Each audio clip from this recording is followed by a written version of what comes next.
আসসালামু আলাইকুম। প্রিয় দর্শক, অন্য মঞ্চের আজকের আলোচনায় আপনাদের সকলকে আমন্ত্রণ জানাচ্ছি। আওয়ামী লীগকে নিয়ে আগামীতে বিএনপি ঠিক কি করতে চলেছে? বিএনপির বিরোধী জামাত এনসিপি জোট বলছে জুলাইয়ের স্পিরিটের বিরুদ্ধে গিয়ে ফ্যাসিস্ট শক্তিকে পুনর্বাসনের সিদ্ধান্ত নিয়েছে তারেক সরকার। উদাহরণ হিসেবে টেনে আনছে নির্বাচনের ফল বেরোবার সঙ্গে সঙ্গে কমপক্ষে দেশের অন্তত 20টি জেলায় বেশ কিছু আওয়ামী লীগের অফিসের তালা খুলে বা ভেঙে কর্মীদের অফিস খোলার ঘটনা। দু এক জায়গায় আবার বিএনপির নেতৃত্ব ব্যক্তিগতভাবে সেখানে উপস্থিত থেকেছেন। অভিযোগ, বেশ কিছু জেলায় জেলবন্দি আওয়ামী লীগ ও তার সহযোগী সংগঠন ছাত্রলীগ ও যুবলীগ নেতাদের জামিন পাওয়া ও জামিনের সঙ্গে সঙ্গে জেল থেকে মুক্তি দেয়া হচ্ছে। কিন্তু তাদের সবচেয়ে এই জামাত জোটের সবচেয়ে বড় অভিযোগ, বিএনপি সরকার নাকি সিদ্ধান্ত নিয়েছে আওয়ামী লীগের নেতাকর্মীদের বিরুদ্ধে যেসব মামলা আছে সেসব তুলে নেয়া ও যারা আটক আছেন তাদের জেল থেকে মুক্তি দেয়া। জামাত ও তার সঙ্গীরা একে জুলাই বিপ্লবের বিরুদ্ধে বিএনপির বিশ্বাসঘাতকতা বলছে। আবার আওয়ামী লীগের সমর্থকদের একটা অংশ এইসব জেল মুক্তির ঘটনাকে বলছে বিএনপির পক্ষ থেকে কৃতজ্ঞতার প্রকাশ না হলেও অন্তত নাকি ধন্যবাদ জ্ঞাপন। কারণ 12ই ফেব্রুয়ারির নির্বাচনে আওয়ামী লীগ সমর্থকদের একটা বড়সড় অংশ ভোট কেন্দ্রে গিয়ে বিএনপির প্রার্থীদের ভোট দিয়ে এসেছে জামাতকে রুখে দেওয়ার জন্য। আর এর জন্যই বিএনপির এই বিরাট বিজয়। এবং বিএনপিকে ধন্যবাদ দিতে, তার জন্য বিএনপি ধন্যবাদ দিতে বিভিন্ন জায়গায় আওয়ামী লীগের অফিস খোলায় সাহায্য করছে। এটা আওয়ামী লীগের কর্মী সমর্থকদের অনেকের এটা বিশ্বাস। আওয়ামী লীগের নেতাদের জেল থেকে জামিনে ছাড়া হচ্ছে এই কারণেই। আগামী দিনে হয়তো এই প্রক্রিয়া আরো গতি পাবে, এটাই তাদের বিশ্বাস। একটা কথা, আওয়ামী লীগ কর্মীদের একটা অংশ এজন্য বিএনপিকে সাধুবাদ দিচ্ছে, কিন্তু অবিশ্বাসের দৃষ্টিও কাটাতে পারছে না। আর বিএনপি নেতৃত্ব বিষয়গুলো নিয়ে খুব মেপে পা ফেলছে, খুব মেপে। যে বিএনপি নেতা আওয়ামী লীগের অফিস খোলার সময় ব্যক্তিগতভাবে উপস্থিত ছিলেন, সেই উপলক্ষে ভাষণ দিয়ে নিজের কাজকে সমর্থন করেছিলেন, কেন তিনি এটা করছেন, তিনিই তার সেদিনের বক্তব্য থেকে পিছিয়ে এসেছেন ওপরতলার নেতৃত্বের নির্দেশে। ব্যাপারটা মোটামুটি এমন দেখাচ্ছে যে বিএনপি দৃশ্যত হাত বাড়াচ্ছে আওয়ামী লীগ নেতা কর্মীদের দিকে, কিন্তু চাইছে না যে বিষয়টা নিয়ে জানাজানি হোক, লোকের মধ্যে প্রচার হোক। এটা রাজনীতির স্বাভাবিক গতির বিরুদ্ধে হাঁটা। বিরুদ্ধ দলের প্রতি সামান্যতম সদিচ্ছা প্রকাশও যখন রাজনৈতিক দলগুলো ঢাকঢোল পিটিয়ে বড় করে জাহির করে নিজেদের মহানতা দেখাবার জন্য, তখন বিএনপির এই সদিচ্ছা প্রদর্শনকে গুরুত্ব না দেওয়ার চেষ্টা তারা নিজেরা করছে, বা চেপে দেওয়ার চেষ্টা তারা নিজেরা করছে। কেন? বিএনপির কোন রাজনৈতিক ভাবনা আছে এর পেছনে? বিএনপি কি কোনো বড়সড় রাজনৈতিক ফন্দি আটছে? জামাতের আক্রমণকে ভোঁতা করতে আওয়ামী লীগের প্রতি নমনীয়তার অভিযোগকে তারা কি গুরুত্বহীন দেখাতে চাইছে, নাকি আগামী দিনে ব্ল্যাকমেল করবে আওয়ামী লীগকে? প্রথমে জামাত ও তার সঙ্গীদের অভিযোগ প্রসঙ্গে আসি। জামাত বলছে জুলাই বিপ্লবের চেতনার বিরুদ্ধে গিয়ে ফ্যাসিস্ট অপরাধীদের মুক্তির সিদ্ধান্ত নিয়েছে তারেক সরকার। কিন্তু আজ 22শে ফেব্রুয়ারি পর্যন্ত নির্ভরযোগ্য কোনো সরকারি ঘোষণা বা ধারার যে গণমাধ্যমের খবরে কোথাও এমন প্রমাণ নেই যে বিএনপি সরকার ইতিমধ্যে সিদ্ধান্ত নিয়েছে যে আওয়ামী লীগ নেতা কর্মীদের বিরুদ্ধে চলমান সব মামলা তুলে নেওয়া হবে, সবাইকে মুক্তি দেওয়া হবে। এটা কোথাও নিয়েছে বলে কোনো জায়গায় কোনো স্পষ্ট কোনো ডকুমেন্ট কোথাও নেই। এখন পর্যন্ত যা আছে সেটা হলো বরং আগের অন্তর্বর্তী সরকারের আমলে, ইউনূসের আমলে বিএনপি জামাত সহ বিরোধী দলের বিরুদ্ধে আওয়ামী লীগ সরকারের সময়ে করা কিছু রাজনৈতিক হয়রানিমূলক মামলার ব্যাপক প্রত্যাহার নিয়ে একটা সিদ্ধান্ত নিয়েছিল ইউনূস সরকার তার শেষ দিনে যাওয়ার সময়, শেষ দিকে 7 এবং 8ই ফেব্রুয়ারি নির্বাচন হওয়ার ঠিক আগের মুহূর্তে আসিফ নজরুলের অধীনস্থ আইন মন্ত্রণালয় একটা সার্কুলার দেয়। অন্তর্বর্তী সরকার 23,865টি রাজনৈতিক মামলা প্রত্যাহারের সুপারিশ করে। এই মামলাগুলো কবেকার? এগুলো সবই বিগত আওয়ামী লীগ সরকারের সময় 6 জানুয়ারি 2009 থেকে 5 আগস্ট 2024 পর্যন্ত দায়ের করা। বিএনপি, জামাতে ইসলামী, হেফাজতে ইসলাম, গণ অধিকার পরিষদ সহ বিরোধী রাজনৈতিক দল ও সংগঠনের নেতাকর্মীদের বিরুদ্ধে শেখ হাসিনা এইসব মামলা করেছিল। সেই আসামিদের যারা ধরা পড়েছিল তাদের সবাই তো জেলখানা থেকে বেরিয়ে গেছে, অন্তর্বর্তী সরকার এসে সবাইকে বার করে দিয়েছে, কিন্তু মামলাগুলো ওঠেনি, মামলাগুলো চলছিল। সেই মামলাগুলো নির্বাচনের ঠিক আগে অন্তর্বর্তী সরকার নির্দেশ জারি করে সেই মামলাগুলো প্রত্যাহারের। কিন্তু প্রত্যাহার করে নির্দেশ জারি নয়, প্রত্যাহার করার নির্দেশটাই জারি হয়েছিল, সিদ্ধান্তটা, নির্দেশও নয়, সিদ্ধান্তটা জারি হয়েছিল। বিএনপি সরকার এইসব মামলা আগের সরকারের সিদ্ধান্ত অনুযায়ী প্রত্যাহার করবে কি না সে সিদ্ধান্ত এখনো নেয়নি। কথা চলছে অন্তর্বর্তী সরকারের সুপারিশে যদি ওইসব মামলা, আগের মামলা সব প্রত্যাহার করা হয়, তাহলে এই ইউনূস আমলে যেসব মামলা হয়েছে আওয়ামী লীগের সমর্থকদের বিরুদ্ধে সেগুলো তোলা হবে কিনা সেই কথাগুলো এখন আলোচনা হচ্ছে বিএনপির ভেতরে। আর জামাতের আপত্তি এখানেই, তাই তারা এভাবে ঘুরিয়ে দিচ্ছে বিষয়টা যে ফ্যাসিস্ট আওয়ামী লীগের বিরুদ্ধে সব মামলা তুলে নিচ্ছে বিএনপি। আদতে তাদের নিজেদের কর্মীরা তো সব বাইরে বেরিয়ে গেছে, কিন্তু মামলাগুলো রয়ে গেছে, কারণ সব তো জামিন নিয়ে ছেড়ে দেয়া এমনি এইভাবেই চলে গেছে, মামলাগুলো রয়ে গেছে। তো এইবার প্রত্যাহারের প্রশ্ন আসছে। আর এই প্রচারে জামাত এবং কোম্পানি তারা হাতিয়ার করছে বিএনপির কিছু নেতার নির্বাচনী বক্তৃতা, বলছে যেখানে বলা হচ্ছে আওয়ামী লীগ নেতৃত্বের ওপরে বিএনপি কি করতে চায়।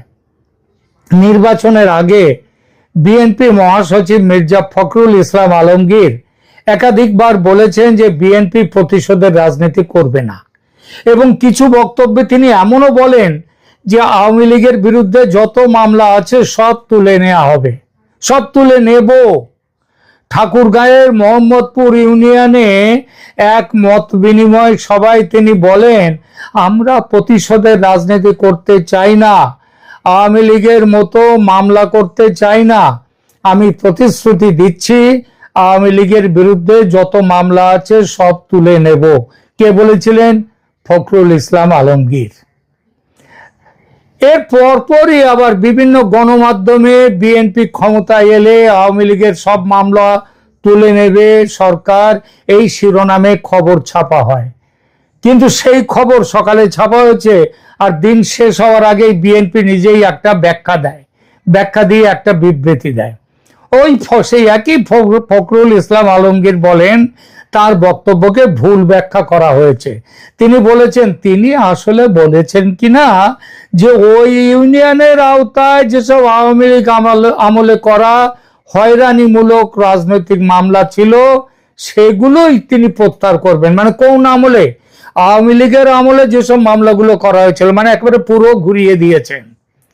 এ থেকে বোঝা যায় সব মামলা তুলে নেব এই কথাটা ছিল নির্বাচনী প্রচারের ভাষা, আর এই কথাটা ছিল এই অন্তর্বর্তী সরকারের আমলে করা মামলা নয়, আওয়ামী লীগের আমলে করা এই জামাত, বিএনপি এইসব এদের বিরুদ্ধে করা মামলাগুলো তুলে নেওয়ার কথা নাকি তিনি বলেছেন। এইভাবে পরবর্তী ব্যাখ্যা তিনি দিয়েছেন। এখনো পর্যন্ত কোনো জায়গায় দেখা যাচ্ছে না যে নতুন সরকার গঠনের পর বিএনপি আনুষ্ঠানিকভাবে সারা দেশের আওয়ামী লীগ সম্পর্কিত সব মামলা, মানে আওয়ামী লীগের কর্মী নেতাদের বিরুদ্ধে সব মামলা তুলে নেওয়ার সরকারি নীতি ঘোষণা করেছে, বা এটা নিয়ে উপযুক্ত স্তরে আদৌ কোনো আলোচনা হয়েছে এরকম ঘোষণা কোথাও নেই। বিএনপি সরকার আনুষ্ঠানিকভাবে ক্ষমতায় এসেছে 17ই ফেব্রুয়ারি 2026-এ। 18ই ফেব্রুয়ারি প্রথম মন্ত্রিসভার বৈঠক করেছে। সরকারি সংবাদ সংস্থা বিএসএস এবং অন্যান্য মূলধারার গণমাধ্যমের খবর অনুযায়ী প্রথম ক্যাবিনেট বৈঠক মূলত পরিচয় পর্ব, নির্বাচনী ইশতেহার বাস্তবায়ন নিয়ে সাধারণ দিক নির্দেশনা নিয়ে কিছু আলোচনা হয়েছে। কোনো ধরনের বৈপ্লবিক সাধারণ ক্ষমা, অ্যামনেস্টি, আওয়ামী লীগ সম্পর্কিত মামলা প্রত্যাহার এসব সিদ্ধান্তের কোথাও কোনো কথাই হয়নি সেদিন।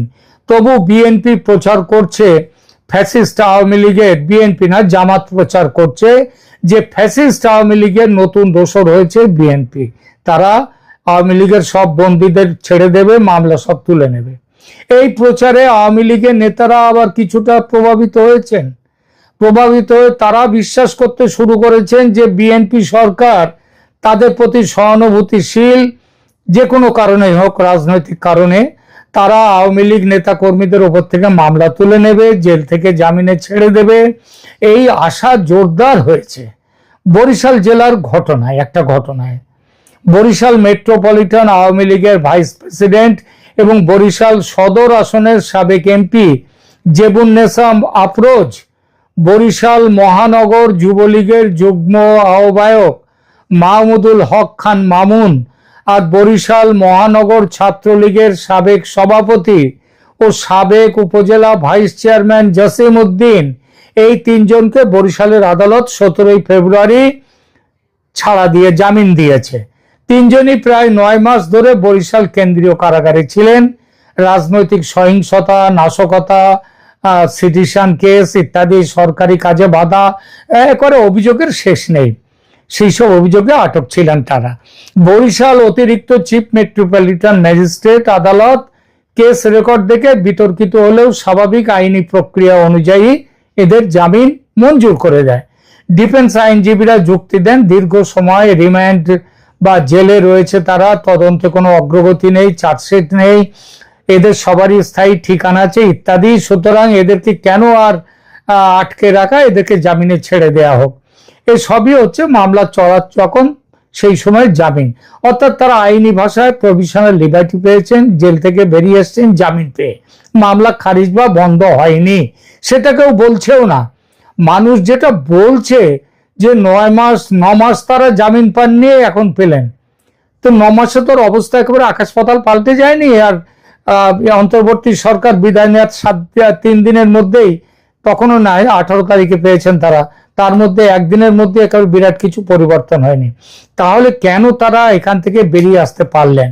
এখানে কোনো জায়গায় এটা বলছে যে এটা যে বেরিয়ে এসছে তার কারণ হচ্ছে বিএনপি সরকারের বদলে দেশে, এই অন্তর্বর্তী সরকারের বদলে দেশে বিএনপি সরকার ক্ষমতায় এসছে, যেটা সত্যিও বটে, বাস্তবে দেখা যাচ্ছে। এখানে কোনো জায়গায় বলা নাই যে সরকার রাজনৈতিকভাবে নির্দেশ দিয়ে মামলা তুলছে। এটা আদালতের স্বাভাবিক ডিসক্রিশনারি পাওয়ারের ব্যবহার, যদিও রাজনৈতিক কনটেক্সটে কিন্তু এর অর্থ অন্যরকম। ঠাকুরগাঁও সহ আরো কিছু জেলায় আওয়ামী লীগ নেতাদের জামিনে বের হওয়ার খবর আছে। ঠাকুরগাঁও 2 আসনের সাবেক এমপি দবিরুল ইসলাম প্রায় 1.5 বছর কারাবন্দী থাকার পর 19শে ফেব্রুয়ারি জামিনে মুক্তি পেয়েছেন। ঠাকুরগাঁও আদালত তার জামিন মঞ্জুর করেছে, জেলা কারাগার তাকে মুক্তিও দিয়েছে। ঢাকায় একজন উপজেলা পর্যায়ের আওয়ামী লীগ নেতাও জামিনে বেরিয়ে এসছেন, যদিও পরদিনই তিনি মারা গেছেন। চিকিৎসা বঞ্চনা, তার চিকিৎসা হয়নি এবং সেই জন্যই তার মৃত্যুর অভিযোগ নিয়ে ব্যাপক বিতর্ক হয়েছে। এসব কারণে আওয়ামী লীগ সমর্থকরা ভাবছেন তাদের দলের ওপর থেকে নিষেধাজ্ঞা শিগগির উঠে যাবে, নেতারা জেল থেকে বেরিয়ে আসবেন এবং বিদেশে থাকা নেতারাও তাড়াতাড়ি দেশে ফিরবেন। আর এই সবের ওপর তাদের আর এক ভরসার জায়গা কোথায়? ভারত এখনো, এই গতকালও বলেছে যে বাংলাদেশের রাজনীতিতে ইনক্লুসিভনেসের কথা, অর্থাৎ মাঠে আওয়ামী লীগের থাকার প্রয়োজনীয়তার কথা। তার মানে এই নয় যে আওয়ামী লীগের ওপর থেকে নিষেধাজ্ঞা তুলে নেওয়ার পরে তা এক্ষুনি ভোট ডাকতে হবে, তা নয়, সেটা সম্ভব নয়। কিন্তু নিষেধাজ্ঞা তুলে নেতাকর্মীদের জেল থেকে ছেড়ে দিয়ে মামলা প্রত্যাহার করে একটা লেভেল প্লেইং ফিল্ড দিতে হবে। ভারত চায় যে এখন গুরুত্বপূর্ণ ভারতের এই চাওয়াটা, মানে এই যে চাইছে আওয়ামী লীগের উপর থেকে নিষেধাজ্ঞা প্রত্যাহার করা হোক, লেভেল প্লেইং ফিল্ড দেওয়া হোক, তাদেরকে মাঠে রাজনীতি করতে দেওয়া হোক, এবং এই যে চাওয়াটা গুরুত্বহীন, এটা অন্তত এই নির্বাচনের পরে আর অতি বড় পাগলও বলবে না বাংলাদেশে।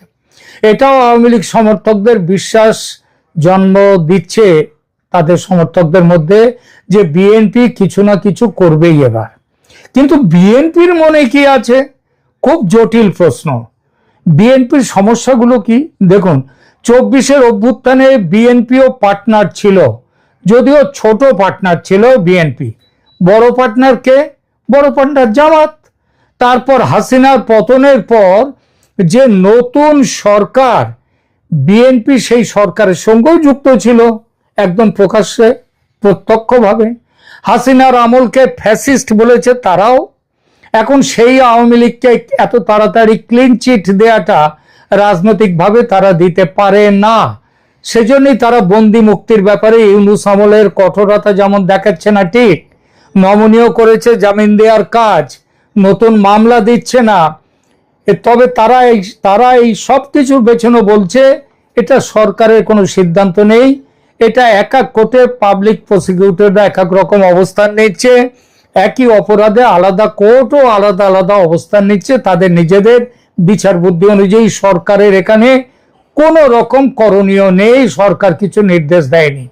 দেখুন, পাবলিক প্রসিকিউটররা জামিনের বিরোধিতা করে এটা আইনি নিয়ম মেনেই, যাতে আসামিরা ফেরার না হয়, সাক্ষী প্রভাবিত না হয়, তদন্তে বাধা না আসে, এটা তাদের ডিউটি। কিন্তু রাজনৈতিক কেসে এই বিরোধিতা ইউনূসের আমলে অতিরিক্ত কঠোর হয়ে উঠেছে, বিশেষ করে আওয়ামী লীগ সম্পর্কিত মামলাগুলোতে।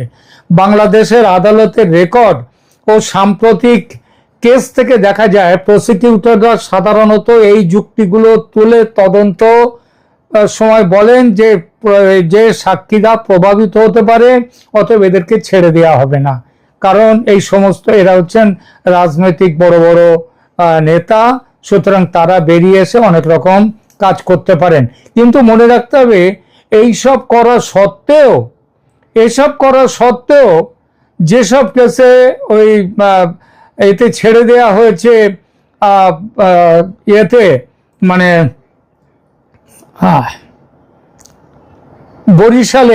বরিশালে জেবুন্নেসা আফরোজ সহ যাদেরকে ছেড়ে দেওয়া হয়েছে তাদের বিরুদ্ধেও কিন্তু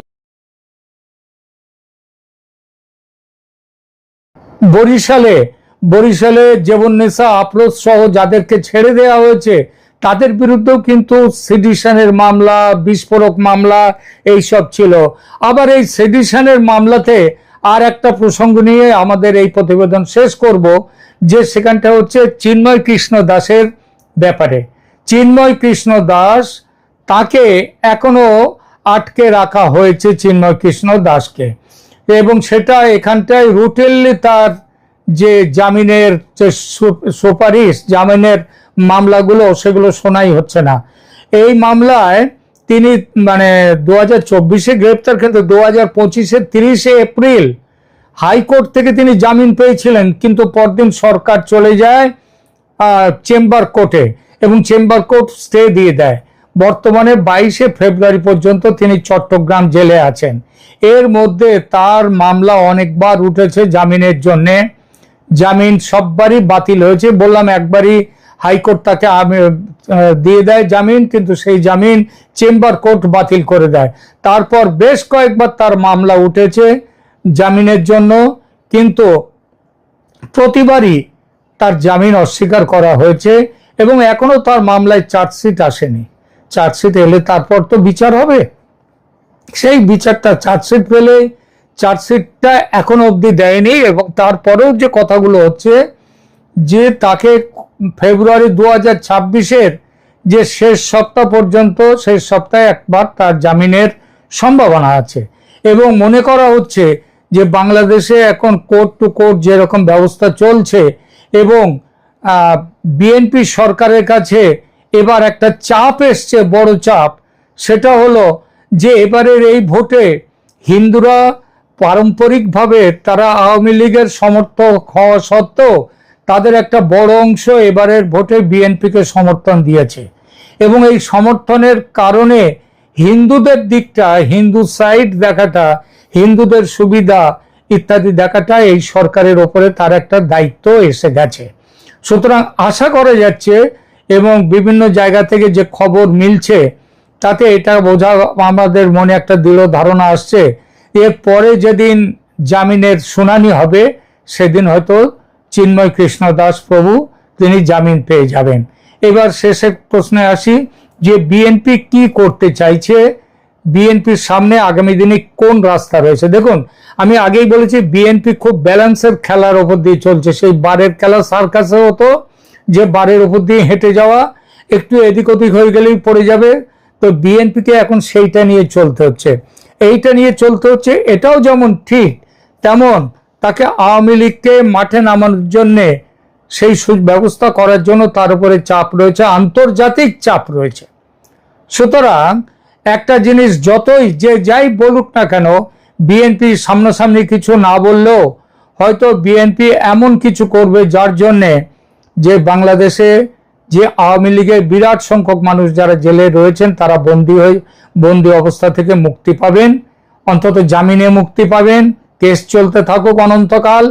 এবং দ্বিতীয়ত হচ্ছে যে অ্যামনেস্টি যদি নাও আসে, তাহলেও যে অর্ডিন্যান্সগুলো জারি করে শেখ হাসিনা এদের বিচার করা হয়েছে, মৃত্যুদণ্ড দেয়া হয়েছে, সেই অর্ডিন্যান্সগুলো সংসদে বাতিল করা হওয়ার জন্য যে ব্যবস্থাগুলো করা দরকার সেটা করবে বিএনপি সরকার। সুতরাং যাই হোক না কেন, জামাত যাই বলুক, বিএনপি কিছু নাই বলুক, এটা কিন্তু ঠিক যে আগামী কিছুদিনের মধ্যেই আওয়ামী লীগ মাঠে ফিরছে। আওয়ামী লীগ মাঠে ফিরছে, তাদের উপর থেকে নিষেধাজ্ঞা প্রত্যাহৃত হতে চলেছে। শেখ হাসিনার মৃত্যুদণ্ড নিয়ে কি হবে সেটাও বুঝতে পারবেন যদি এই যে অর্ডিন্যান্স, ওই যে অপরাধ ট্রাইব্যুনালের অর্ডিন্যান্স, সেই অর্ডিন্যান্স বাতিল হলে সমস্ত মামলাই বাতিল হয়ে যাবে, মৃত্যুদণ্ডও বাতিল হবে। সেনাবাহিনীতে বড় রদবদল, শীর্ষ পদে নতুন মুখ, কেন এই পরিবর্তন? বাংলাদেশ সেনাবাহিনীতে হঠাৎ বড় ধরনের রদবদল। আজ দুপুরেই সেনা সদর থেকে জারি করা হয়েছে এক চাঞ্চল্যকর আদেশ। চিফ অফ জেনারেল স্টাফ থেকে শুরু করে পিএসও পদ সবখানে এসেছে নতুন মুখ। কেন হঠাৎ এই পরিবর্তন? কার হাতে গেল সেনাবাহিনীর গুরুত্বপূর্ণ সব দায়িত্ব? আর যাকে রাষ্ট্রদূত করে পাঠানো হলো তার নেপথ্যে বা কি কারণ? গত কয়েক ঘন্টার মধ্যে বাংলাদেশের প্রতিরক্ষা বিভাগে একটি বড় ধরনের খবর আমাদের সামনে এসেছে।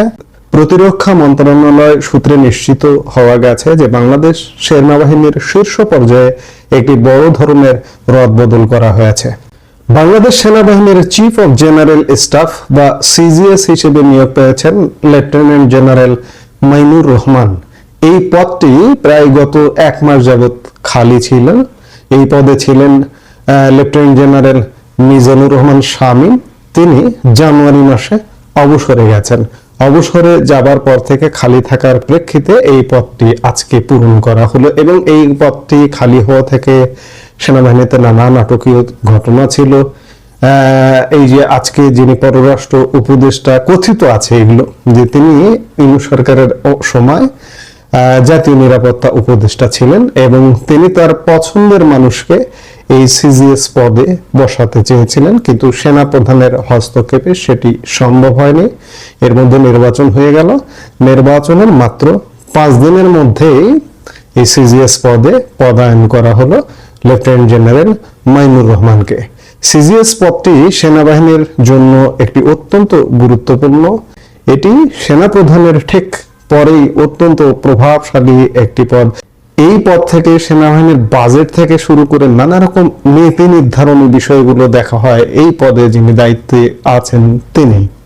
মাইনুর রহমান এর আগে ময়মনসিংহে অবস্থিত আরডকের জিওসি ছিলেন। আরডক মূলত প্রশিক্ষণ এবং মতবাদ নিয়ে কাজ করে।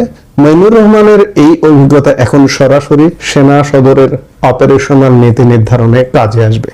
এই নিয়োগ থেকে বোঝা যায় সেনাবাহিনীর প্রশিক্ষণ এবং কৌশলগত দক্ষতাকে আরো আধুনিকীকরণের দিকে নিয়ে যাওয়া হচ্ছে। আরেকটি গুরুত্বপূর্ণ পদের কথা যেটি বলতে চাই সেটি হচ্ছে যে বর্তমান principal staff officer PSO lieutenant general SM. Kamrul হাসানকে রাষ্ট্রদূত করে পররাষ্ট্র মন্ত্রণালয়ে বদলি করা হয়েছে। সাধারণত একজন লেফটেন্যান্ট জেনারেলকে যখন সামরিক পদ থেকে সরিয়ে কূটনৈতিক মিশনে পাঠানো হয় তখন সেটি প্রশাসনিক কৌশলের অংশ হিসেবে দেখা হয়। এটিকে কেবলই নিয়মিত রদবদল নাকি এর পেছনে কোনো বিশেষ সমীকরণ আছে? তার জায়গায় নতুন পিএসও হিসেবে দায়িত্ব নিচ্ছেন মেজর জেনারেল মীর